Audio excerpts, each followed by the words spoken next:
দুনিয়াতে দুটো মানুষের ওপর কখনো দ্রুত বিশ্বাস করবে না। এক, কাঁদতে থাকা মেয়ের ওপর, আর দুই, হাসতে থাকা ছেলের ওপর। কারণ কাঁদতে থাকা মেয়ে সবসময় সত্যি কথা বলে না। অনেক সময় তার অশ্রু তার কথার চেয়েও বড় মিথ্যা হয়। সে সামনের জনকে নিজের নিষ্পাপতা দেখিয়ে কখনো কখনো নিজের সুবিধার জন্য সামনের জনের অনুভূতির সাথে খেলতেও পারে।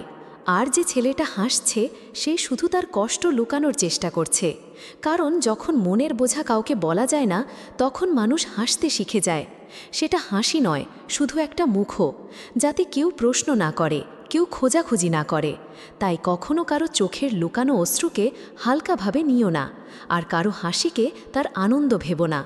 কারণ যা দেখা যায় তা সব সময় সত্যি হয় না, আর যা সত্যি তা প্রায়শই দেখা যায় না। কথায় একমত হলে কমেন্টে হ্যাঁ লেখো, আর হ্যাঁ, আমাকে একজন বন্ধু ভেবে ফলো করে নাও। জীবনে অনেক এগিয়ে নিয়ে যাব।